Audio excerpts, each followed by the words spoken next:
The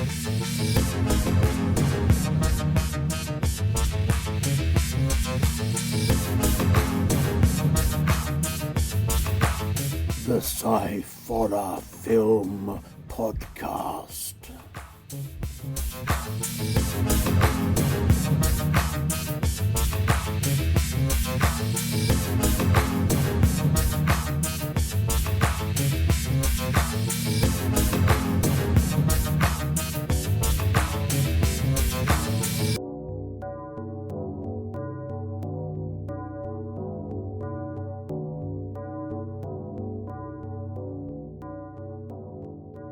Hello and welcome to the podcast. This is the Sci-Horror Film Podcast, not to be confused with the Porridge Podcast or any other podcast that may contain the name Sci-Horror. The Sci-Horror Porridge Podcast. I want to listen to that one. I don't know who does it. Ain't me. Yes, good evening, afternoon, welcome, after evening, welcome, morning thing. How glad I am you are all here with us to be and through. And so I am Andy Walker. This is my son, Scott. Hello, Scott. Hello there, Father. Hello. Anyone know what's going on? Right, we got three films as usual, two shorts and one long. We played a form of not catchphrase. I didn't know that. Short numbers and a long number. Yeah, two short numbers and one long number, please. And the target is 1,792 and a quarter.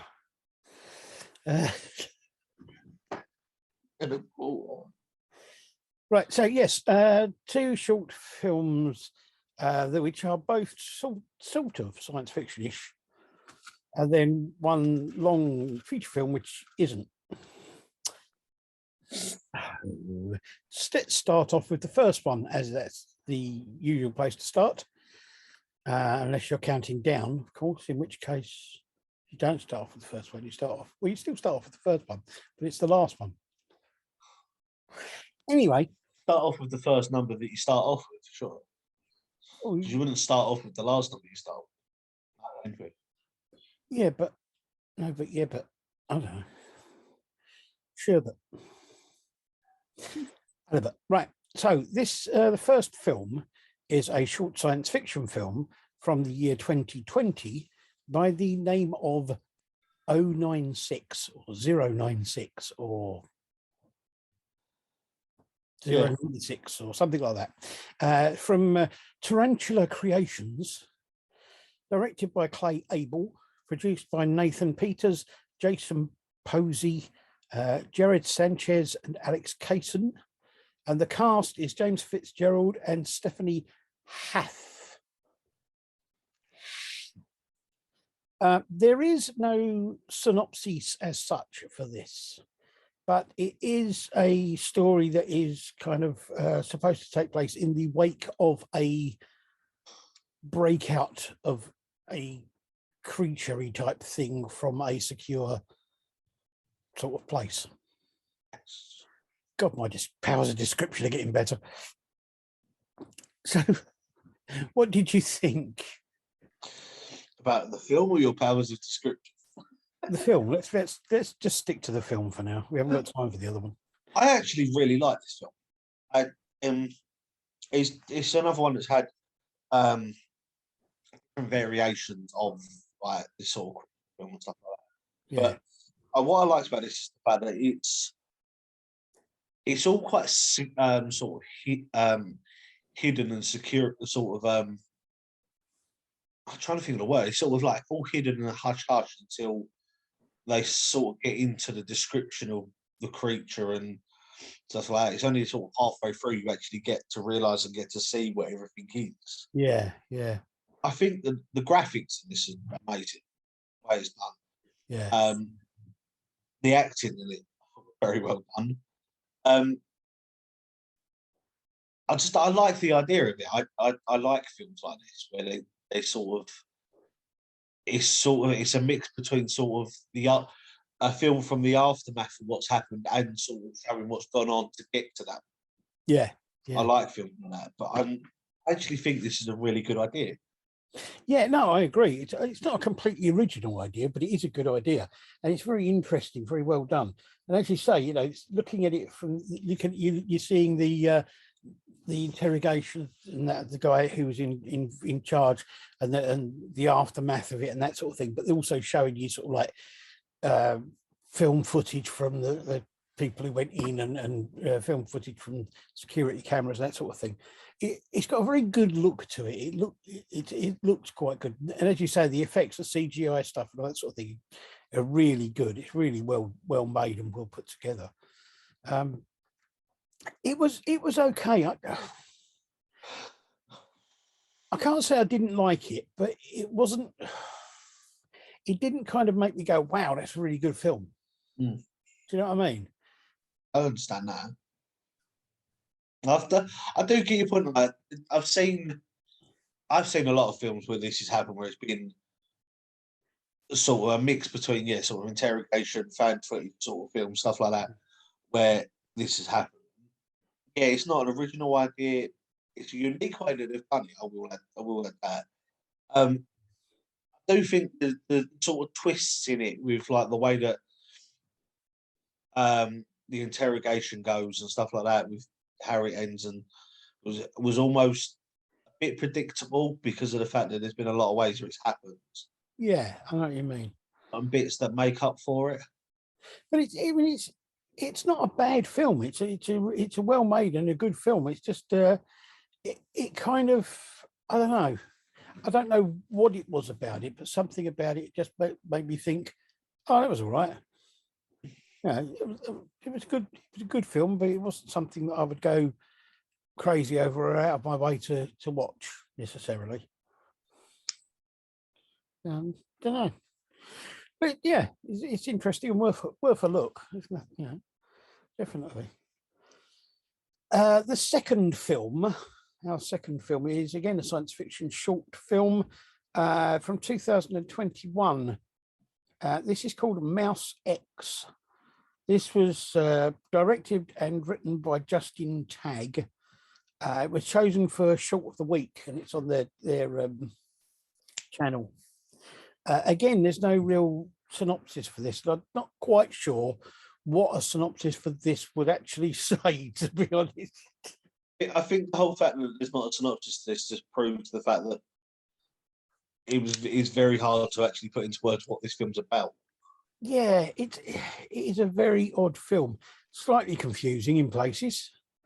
And I couldn't work out if he was in a time loop or a reality loop or both or something else. It was really kind of odd, the fact that he kind of kept looping back on himself. And the fact that it wasn't just the fact that he kept looping back on himself, it's the fact that when as well he thought he was breaking the loop and makes the viewer look like he's breaking the loop.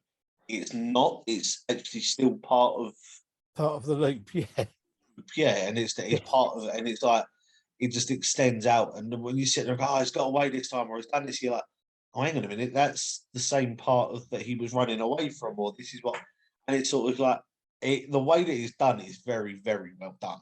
It's really, I really like this film, and I think one of the reasons I like it is because I'm quite a big fan of films where I don't know what's going on, and even at the end of it, you're not absolutely sure what's going on or what's happened. Yeah, I like that kind of strangeness and confusion. It's something I really, if somebody can do it properly, I really like it. Yeah, it's the same. I do like that. Where it keeps you guessing until the end, and it sort of keeps you the sort of, if it gets to the point where it's almost predictable, it loses people's concentration. I think with this, with all the twists and turns, it's so amazingly done.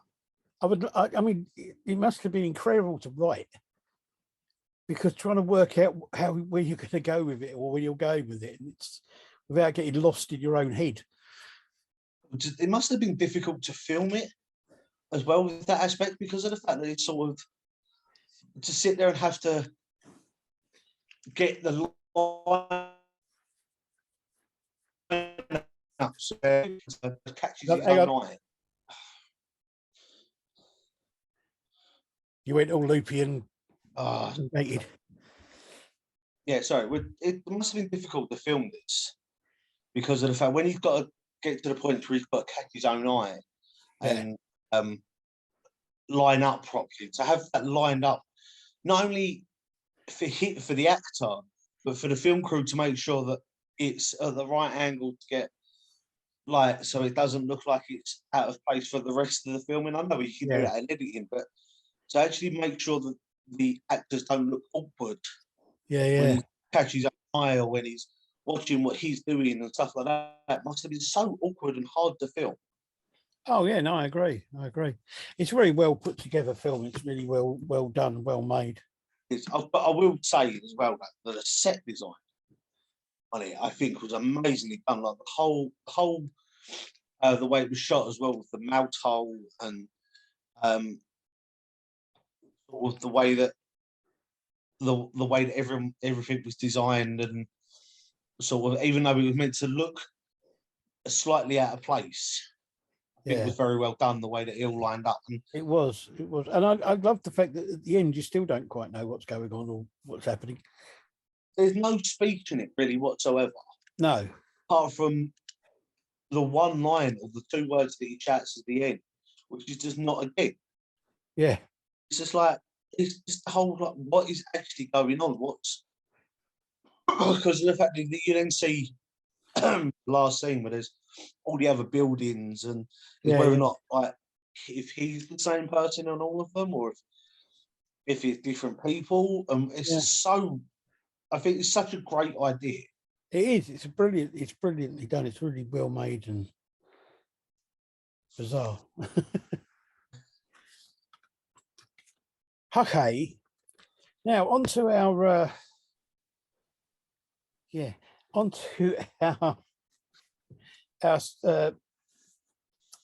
feature film, which apparently was originally a 2014 short film, which they then made into a full-length feature film in 2017. And this is a film called Cannibals and Carpet Fitters.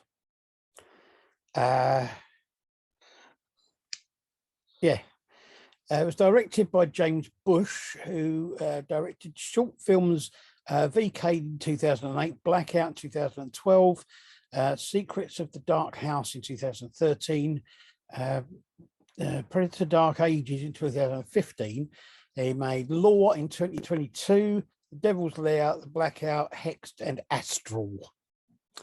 There you go. The cast, because there isn't a lot of detail about anybody else really on the crew as such.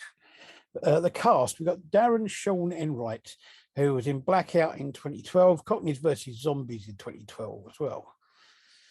Richard Lee O'Donnell, who was in Zombie Hood in 2013. Zara Fifian, something like that, who was in Crops in 2206, The Hike in 2011, Doctor Strange in 2016, Night of the Damned in 2017, and Dragon Kingdom in 2018. Christopher Whitlow, who was in an episode of Inside Number 9 in 2015. Dominic Holmes, who was in Splintered in 2010 and War of the Worlds on TV in 2021. Jessica Jane Stafford, who was in The Devil's Tower in 2014, Redwood in 2017, Black Sight in 2018, Dragon Kingdom 2018, and Are We Dead Yet in 2019. Alex Zane, who is better known for being a radio and TV music presenter, who was also apparently in Zombie Spring Breakers in 2016. We've got Phil Martin, who was in Prometheus in 2012, The Final Girl in 2015, Cane Hill in 2017, The Frankenstein Chronicles on TV in 2017, and The Village in the Woods in 2019. There's a guy called Mingus Johnson, who's been in nothing. for this, what I can work out. And Lee Charles, who was in The Anomaly in 2014, Slaughterhouse Rules in 2018, and Dragon Kingdom in 2018. And the synopsis for this says, a group of carpet fitters are sent on a job to an old country house in the middle of nowhere. However, they soon discover it's a trap set up by the savage cannibalistic family, the Hannigs. So this was, interesting. I must admit, when I first looked at this film and we first said about doing it, I've had my doubts. I really did. Yeah, I will say, and I know I keep referring this back to her on certain things, but we wouldn't actually have this film if it wasn't for Amy Gant. This would be cool. Yeah, no, I agree. She didn't watch it with me. But I was really happily surprised by this film because I actually thought it was very good. Yeah, I'm a mixed emotion with this. I thought there were bits of it that I thought were very good. There were bits of it that were a bit cringeworthy. But there were a lot more bits of it that were good. It's got a lot of. I know it's a British film. I know it's like an English film, but it's got a lot of English British humour in it. Yeah, I mean, yes, it's got very British humour, but I think the mix of the story, the horror, and the comedy was really good. It wasn't. None of them really overpowered any of the others. And what I liked about it was, unlike some comedy horror stuff, the horror effects were really well done. There was one that stood out for me so much, and I went back and I looked at it, slowed it down to like frame by frame, pretty much, and even now I couldn't tell. And the editing for the first actual murder, Yeah, the axe, I thought was so well done. The blood and that were amazing. it was. I mean, I think all of the effects were great, but that one, yeah, I mean, it was so kind of unexpected. It happened so suddenly, but it wasn't a jump scare sort of thing. It just was like, wow, it just happened. It wasn't a jump scare. It was more of a shock factor. Yeah, it was just like you're like. For me, I sat there like, wow. Like, actually, I think that's one of the best parts of the film. That bit, to be honest. But I also like the thing that it's like one of the guys gets the tip of his nose cut off, and he's more concerned about trying to chase the tip of his nose across the floor than he is about the bloke chasing him with a great big machete. There were certain bits of it I thought were funny. Like, there was a bit. Obviously, there's a bit in it where who throw the old lady down the stairs, and it's very obvious it's a ragdoll. Yeah. But saying there were certain bits that I just thought was so like almost slapstick sort of funny to them, but it wasn't done in a bad way. Like, it wasn't over the top with it. Yeah, no, I agree. It was really good, and I like silly things like when the two guys are in the van and one of them starts getting really deep and emotional, and the other one's going, "What's going on?"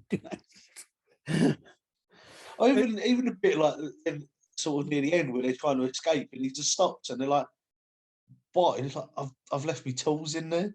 Yeah, it's not what you need to be worried about. And they're all telling you like, buy you new ones. I love the bit. One of my favourite lines in it is where they're sitting in the kitchen. He's helping himself to bits of the pie on the table, and the other guy just turns around and says, "There's a nipple in the pie." What? There's a human nipple in that pie. The whole thing about it is just there were certain bits that I thought were just so funny with it. And what I really liked about it is the ending, the actual ending to it. Is the fact that it's sort of left open for whether or not there's going to be a sequel to it or whatever. Yeah, I mean, I don't think it needs one, but yeah. It's like they could do the way they left it, but I think it's a good way of the way they ended it. They're sort of that whole sort of thing. Like, did they make it? Didn't they? Did they sort of? Yeah. I think it's really well done. And I will say as well, like we've watched a lot of films over in the States, a lot of like feature films and short films from over there and all over the world. But it just proves again with this film, the locations you can get in England Yeah. are so amazing. Yeah. It's scary how well certain places over here fit for films like this. The other thing I would say, and it's interesting, I would rate this film on a par with Cockneys versus Zombies. But to be honest, I actually enjoyed watching this more than I enjoyed watching Cockneys versus Zombies. Yeah, I think for me, almost with Cockneys versus Zombies, it was a bit close to home because I know a lot of people that like like the people in that film. Yeah. But with this, I think I like films like this. I like obviously a lot of horror films and stuff like that, and I prefer. There's so many zombie films out there, even slapstick ones and funny ones and stuff like that. Yeah. But I like films like this, the whole sort of the whole cannibal families or the sort of the lone families that are sort of weird ones. The thing was, there seemed to be more of them every minute. It was like a never-ending supply of this family. It was like, how many of them are there? Oh, it's the thing is even with the end, like they come out in the woodwork with like there's just loads of it. It's just the things that like they almost look like they were just you could fit them into normal society with a lot of it as well. Yeah, yeah. Just like the odd little sort of they can't fit in because they've got like deformities or whatever. It's almost like they are family. That's why they're like this. They're not odd or bizarre or people that stand out. They are just their family and that's it. Yeah. No, it's yeah. I really liked it. And almost, I mean, I would say every character was really well portrayed and well thought out, and they kind of all had a place within the story, and it worked really well. What I liked about it as well was the fact that it showed some of the sort of almost trade dynamic as well with the trade stuff that happens. Like I've worked and I know people that work in the trade industry where they sit there and they do pick on the new guy and they pick on this sort of they do it, and this is like, oh no, the apprentices have got to sit in the back of the van and get thrown around and like it's sort of they'll sort of sit there and just take the mick a little bit. And I think that's the way that that's done. It's not like trying to make itself too serious and not trying to make itself too funny. Yeah, it's got that balance just right. Absolutely, yeah. The balance, as I said, the story and the horror of the comedy was really well done. It was really well put together. I just really enjoyed watching the film. I would enjoy watching it again. If somebody said to me, "What's this like? Let's watch it," I'd go, "Yeah, all right." It's not, I wouldn't necessarily make a point of sitting down and going, "Oh, I want to watch this film again." But if somebody wanted to watch it, I wouldn't have a problem with it because it's a good little film to watch. I definitely think it's not one that. If I had a choice of like loads to watch, it probably wouldn't be my first choice. But if it was on, I would definitely go, yeah, I'll give it one. Yeah, that's right. If I came home from somewhere or something and this happened to be on, I'd think, oh great, that's a good little film to watch. Definitely a sort of late sort of a late night film. It's not like if you watch it, you're gonna have to sit there and sort of like be intense and shit and stuff like that. Watching it, it's light-hearted. It's still sort of still a horror film, but it's a light-hearted one. Yeah. It's really, I really enjoyed it.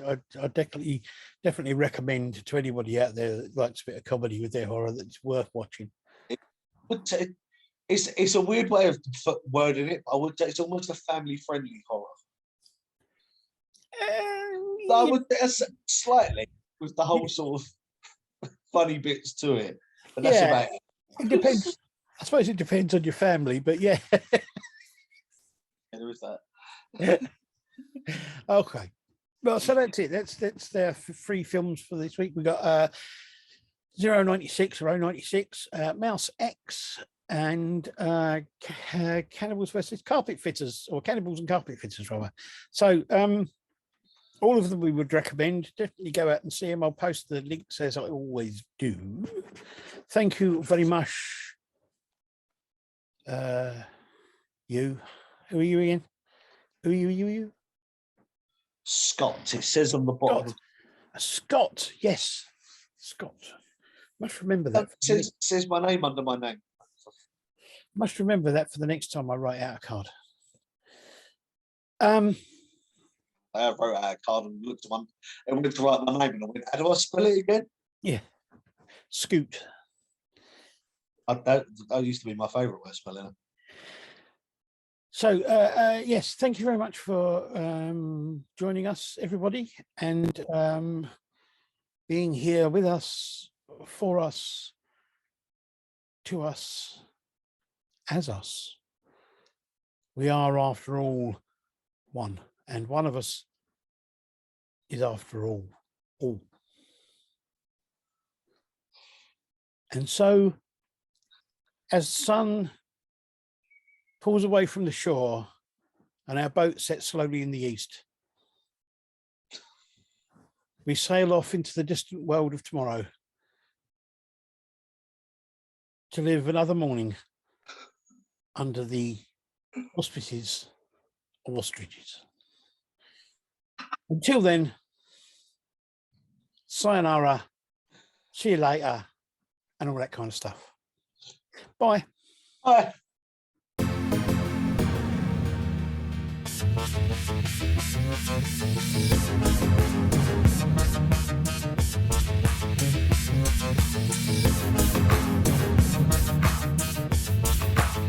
The Sci-Forror Film Podcast.